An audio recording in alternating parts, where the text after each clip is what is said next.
Third day. No power. Neighbor at your door. Wife and kid behind him. He's holding a Rolex. He wants 2 cans of soup. You look at the watch. You look at the kid. 8 people behind you, watching. Are we that family now? Trading soup for gold? And the harder question, who decides? You?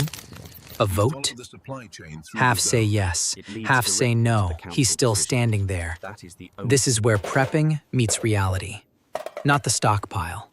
The moment you realize having things means nothing if you don't know how to move them. Today, 15 items that disappear in the first 6 hours. What actually moved in Sarajevo? Venezuela. What kept families alive when currency became paper? But more than items, the protocol. Who trades? Who watches? Where you never meet. Most preppers stockpile right and trade wrong. They walk in alone, show everything, negotiate at their door. They lose. Let's fix that. First, the 6-hour window. When infrastructure fails, people don't panic immediately. There's a delay, normalcy bias. They check their phones. They wait for the power to come back. They assume someone's fixing it. That delay is your window. I watched this happen in Argentina in 2001. The Corralito bank freeze hit on a Sunday. Monday morning, most people were still going to work. By Monday afternoon, the ones who understood had already cleaned out hardware stores. By Tuesday, lines wrapped around banks that weren't opening. By Wednesday, supermarkets started posting limits. 2 items per customer, cash only. The people who moved in the first 6 hours didn't need barter. They had everything. The people who understood, they're already moving. Not to the grocery store. Everyone goes to the grocery store. They go to the pool supply shop, the dollar store, the pharmacy section before it gets locked down, pet stores, farm supply, anywhere the panic hasn't arrived yet. 6 hours. That's the gap between this is temporary and this is real. That's when you acquire, not after. But here's the decision your group needs to make beforehand. Who goes? Where do they go? Do you split up and cover more ground, or do you stay together for safety? If you haven't answered that before the crisis, you'll waste the window arguing about it. Now let's say you missed that window. Let's say you prepared ahead. You have goods stocked. Now what? Now you need to understand what actually holds value and what doesn't. Item 1. Fire. Not lighters. Lighters are obvious. Everyone grabs lighters, and everyone's lighters run out of fuel in 3 months of daily use. Ferrocerium rods. 1 rod, 12,000 strikes. You pair it with cotton pads, the cosmetic ones, not cotton balls. Cotton pads catch a spark first try. Cotton balls are loose fiber. They scatter. 1 ferro rod plus 100 cotton pads, under $5, 12,000 fires. Now here's the trade angle. You don't trade the rod, you trade strikes. You stand there, you light their tinder, they give you what you need. You walk away with your rod. That's not a trade, that's a service. And services are repeatable. In your group, 1 person carries the fire kit. Not everyone. 1. Because if 3 people are trading fire on the same block, you've just crashed your own market. Item 2. Sweetness. Not sugar bags. Sugar bags are bulk. Bulk signals wealth. Wealth makes you target. Single-serve packets. The kind you take from diners. The kind that fits in a pocket. In Sarajevo, coffee wasn't the currency. Sweet coffee was. People had coffee. They hoarded it before the siege. What they didn't have was sugar. 1 packet turned black water into a reason to keep going. You walk into a trade with 100 sugar packets in a Ziploc. You don't show the Ziploc. You show 3 packets. That's what you're trading today.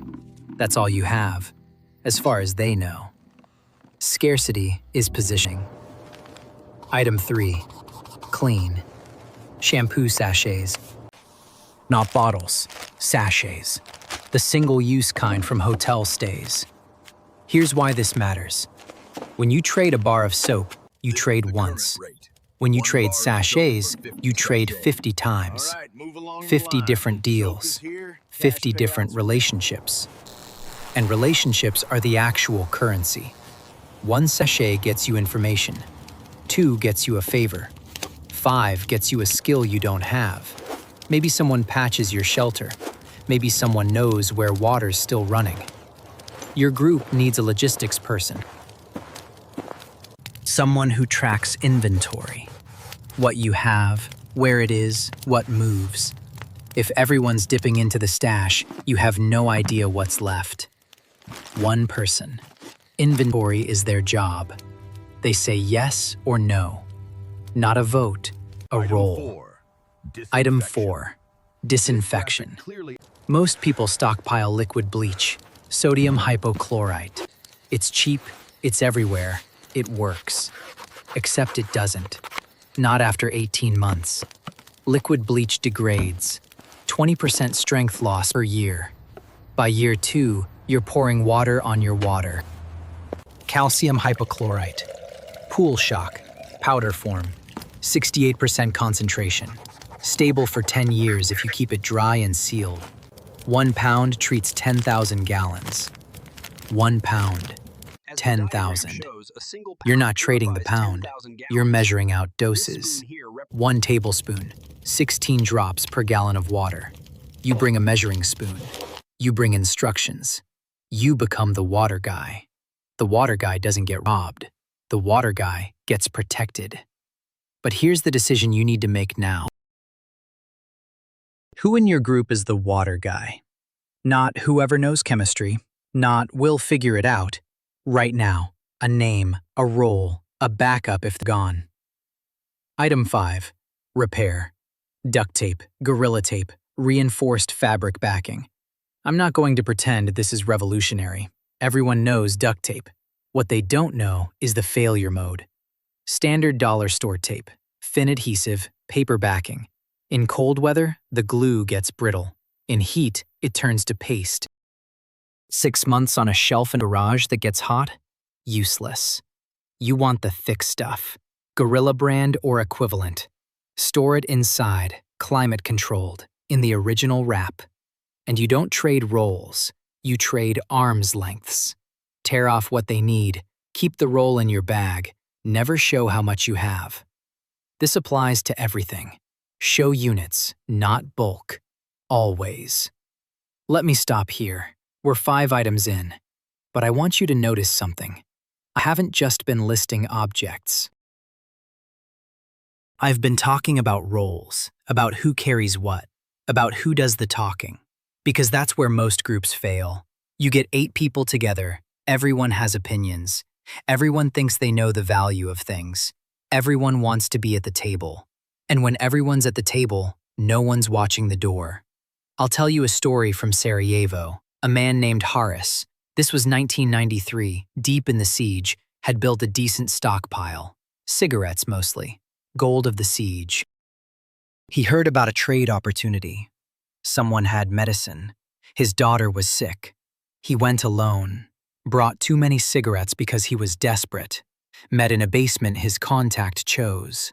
2 hours later, he came home with no cigarettes, no medicine, and a broken arm. The other side saw he was alone, saw how much he carried, did the math. Haris learned. The next trade, he brought his brother-in-law and a neighbor. The brother-in-law did the talking. Haris stood back, said nothing, watched.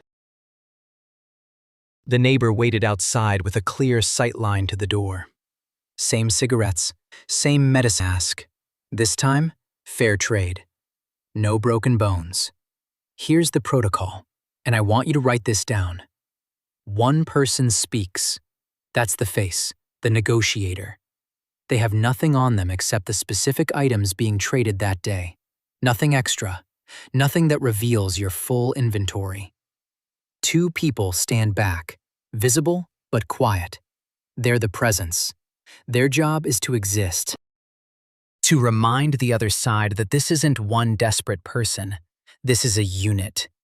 They don't negotiate. They don't answer questions. They nod. They watch. One person is not there, not visible. Overwatch. Around a corner, on a roof if possible, somewhere they can see without being seen. If the deal goes wrong, they're your exit strategy. They're also your witness if someone tries to claim you never delivered. And the deal never happens at your base. Never. You meet in neutral ground, a parking lot, an abandoned building, somewhere you can approach from multiple directions. You arrive early. You watch for 10 minutes before showing yourself. You leave in a direction that's not home. You take a roundabout route back. Is this paranoid? Ask Haris. This isn't paranoia. This is how every successful trade in Sarajevo worked. The people who got robbed? They invited strangers to their door. They showed their stockpile. They bragged. The people who survived? They moved like ghosts. They traded. They vanished. Nobody knew where they lived. One more thing about the protocol. In your group, who are these 4 people? Right now, before anything happens, you need to know who's the face, who's presence, who's overwatch. And what happens when the face is sick? Who's the backup? If you don't have those answers, you don't have a protocol. You have a plan to figure it out under pressure. And figuring things out under pressure gets people hurt. Now, back to the items. Item 6. Pain management. Ibuprofen, acetaminophen, generic bottles from the dollar store. In normal times, nobody thinks about this. Pop a pill, headache's gone. In collapse times, a headache is the start of something worse. Infection, dehydration, stress fracture. You can't diagnose, but you can provide relief, and relief is valuable. 1 bottle of 200 ibuprofen tablets, $4. You portion into baggies, 10 tablets per bag. That's 20 trades. Pain relief trades higher than you'd think, because pain is constant. Hunger comes and goes. Thirst, you can fix. Pain sits there. Pain makes you stupid. Pain makes you agree to bad deals just to make it stop. Your group needs a medical person, not a doctor, a person. Someone who knows what's in the kit, what it does, when to use it. When someone comes back from a trade with a gash on their arm, there's no meeting about it. The medical person handles it. That's their role. Item 7. Sight. Reading glasses, plus 1.5, plus 2, plus 2.5. 40% of adults over 40 need reading glasses. 40%. In the first week of collapse, they lose theirs. They break them. They left them somewhere. Now they can't read instructions, can't read medicine dosages, can't read the tiny print on the seed packets. Dollar store reading glasses, $1 each. Buy 20 pairs across the strength range. This is the item nobody talks about, because preppers are young. They think about guns and water filters. They don't think about the 55-year-old mechanic who can rebuild an engine but can't see the bolt sizes anymore.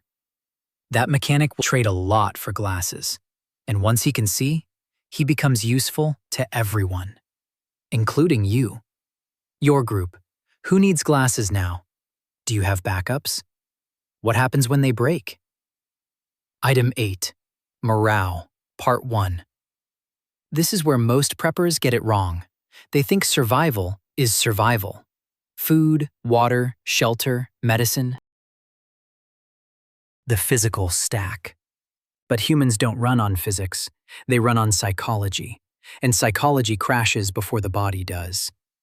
There's an economic concept called the lipstick index. In recessions, lipstick sales go up, not down, up. When everything else is falling apart, people spend on small luxuries, not because they're stupid, because they need something to feel normal. In siege conditions, this multiplies by 100.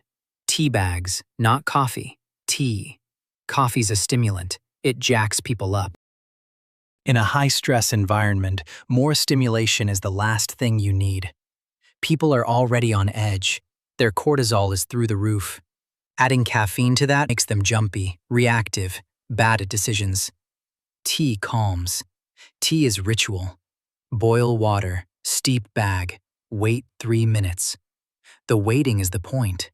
The pause, the breath. In your group, 20 minutes of tea is 20 minutes where nobody's making a bad decision.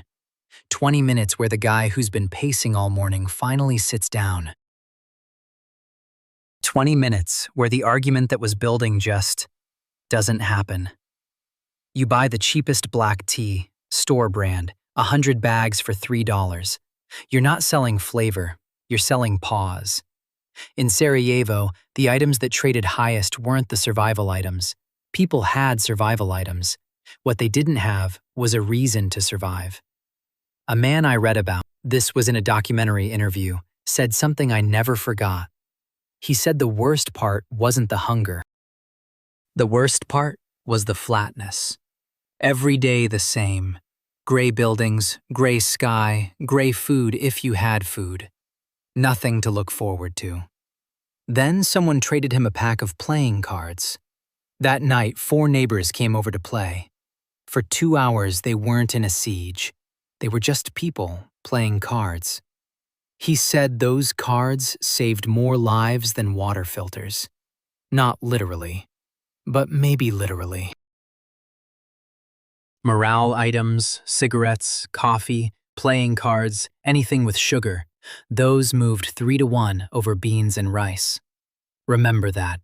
Your stockpile needs a morale section. And someone in your group needs to be paying attention to mental state. Not officially, just watching. Who's slipping? Who's isolating? Who's stopped talking? Who needs a tea? That's a role too. The one who watches the inside while everyone else watches the outside. Item 9. Morale, Part 2. Dice. Not cards. Dice. Cards tear. Cards get wet. Cards require a full deck to work. One missing card and the deck is useless. Dice are indestructible. A handful of dice fits in your pocket. You can play 100 different games. You can gamble. You can distract.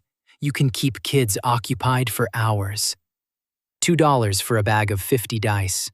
You trade them in sets of 5. 10 trades. But here's the real value. Dice create interaction. In a collapse, people stop talking to people outside their group. Suspicion builds. Trust erodes. A game of dice is neutral ground. It's an excuse to sit with someone for 20 minutes without needing a transaction. And those 20 minutes build something you can't buy. Who in your group is the social one?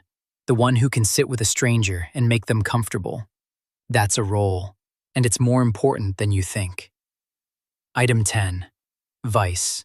Rolling tobacco, papers, filters. I'm not telling you to smoke. I'm telling you to understand the market. In any extended crisis, addiction doesn't disappear. It intensifies. The people who smoked before, they smoke more now. Stress makes it worse. And when commercial cigarettes run out in week 1, those people start looking for alternatives. 1 pouch of rolling tobacco, 50 papers.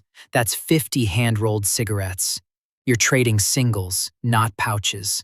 1 cigarette for information. 1 cigarette for a small favor. 2 cigarettes for something better. You don't smoke it. You don't carry it on your body. It stays at base, measured out before each trade. Your negotiator takes exactly what's needed for that day, nothing more, and you never, ever let the other side know how much you have. Item 11. Sanitation. Menstrual products, pads, tampons. Half the adult population needs these. Half. And most emergency kits don't include them, because most emergency kits are designed by people who don't think about this. In Venezuela, menstrual products became currency. Women traded food for them. They improvised with rags and got infections. A simple pad became a week of stability. 1 box of 30 pads, $5. You portion into sets of 5, 6 trades. This is the item that opens doors. You're not just trading a product, you're trading dignity. And the people you trade with remember that. Your group needs someone thinking about this now. What do the women in your group need? What's the supply? What happens in month 3? Item 12. Long game. Paracord. 550 rating. 100-foot lengths. Not fishing line. Line is single use. You catch a fish, the line tangles, you cut it, it's gone. Paracord is infinitely reusable. Shelter building, snares, repairs, tourniquets, bootlaces.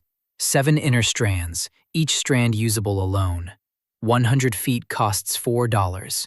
You cut it into 10-foot sections. 10 trades. Each section is multiple uses for whoever receives it. But here's the trade play. You don't just sell the cord, you teach them one knot. The trucker's hitch. 30 seconds to learn, infinitely useful. Now you're not just a trader, you're a teacher. And teachers get invited back. Who in your group knows knots? Actual knots, not YouTube knots they watched once. That person teaches the others. Everyone in your group learns 3 knots cold. Because the group that can build is the group that survives. Item 13. Water, the other way. Baking soda, Arm & Hammer, the big box. This isn't about water purification. The pool shock handles that. Baking soda is about everything else. Toothpaste when toothpaste runs out. Antacid when stomachs rebel. Deodorant when people start to smell. Fire extinguisher for small grease fires. Cleaning agent for pots. 1 4-pound box, $3. You measure into small Ziploc bags. 2 tablespoons each. 20 trades. Versatility is value. The items that do one thing get used once. The items that do 10 things become essential. When you're building your group inventory, look for multipliers. What does more than one job? Those items move forward in priority.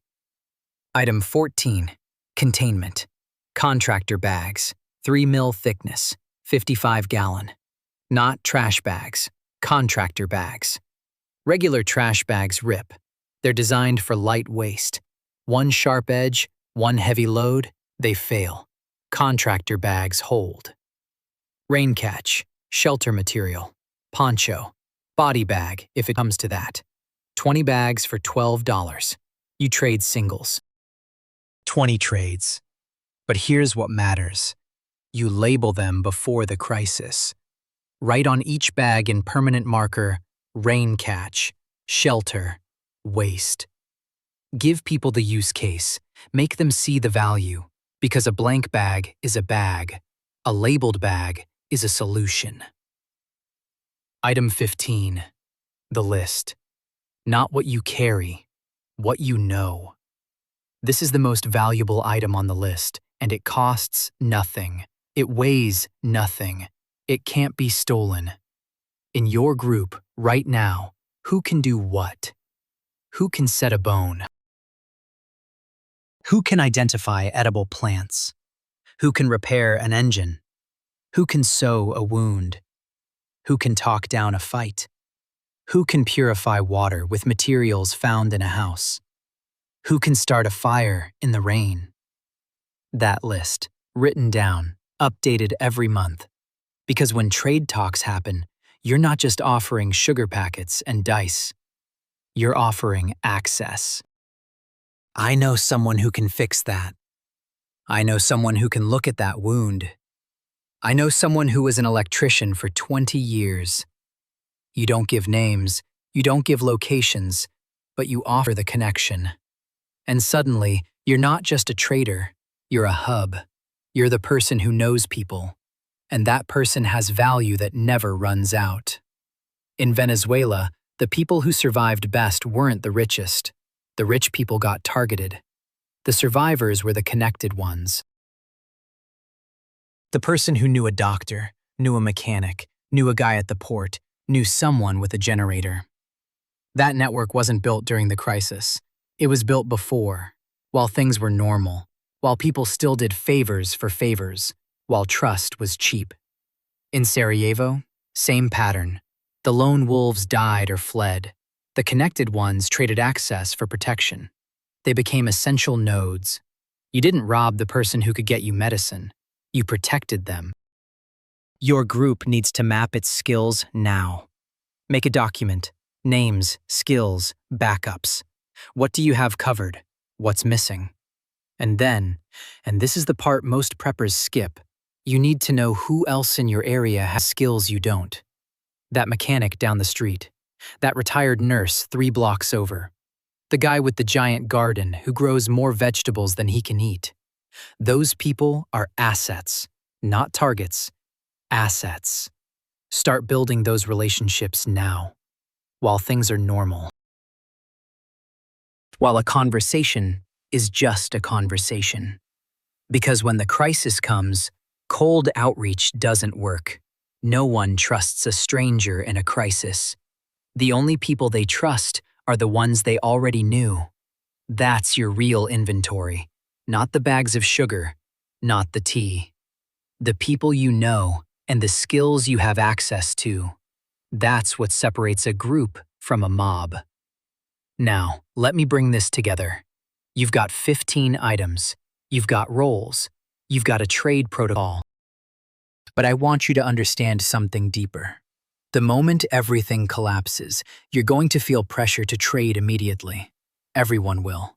The first week is panic trades, people giving up too much for too little because they're scared. Gold watches for soup cans. Don't trade the first week. Watch. Learn prices. See what's moving, what's not.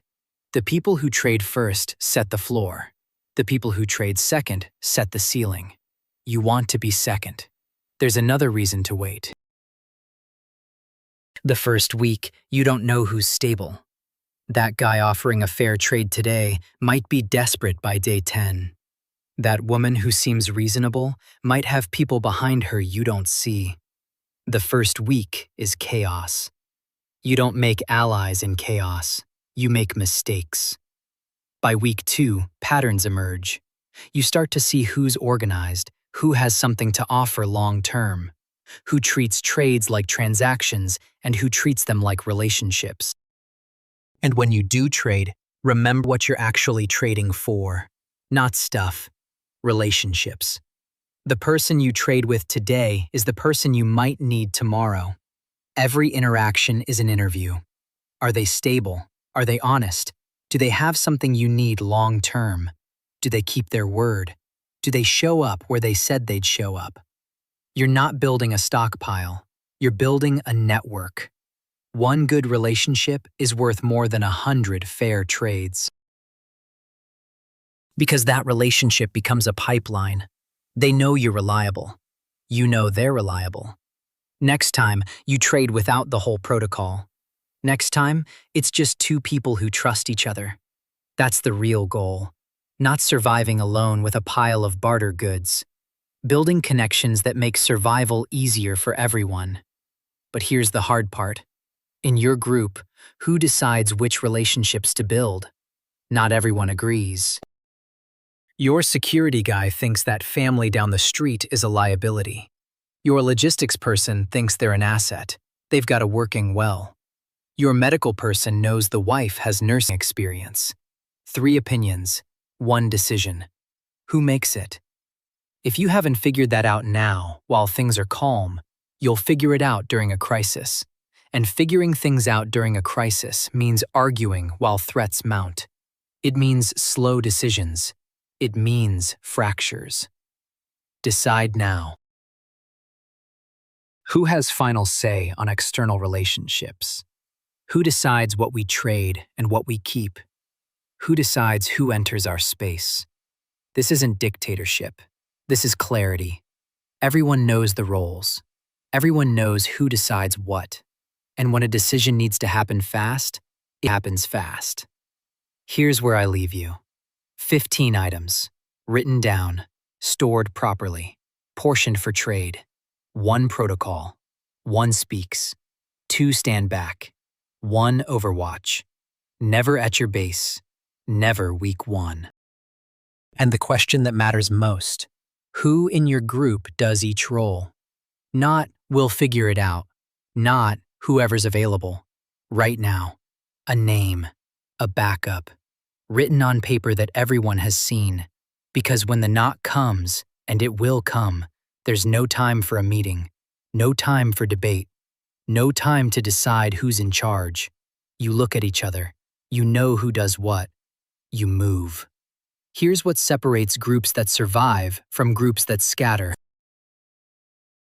Surviving groups don't make decisions under pressure.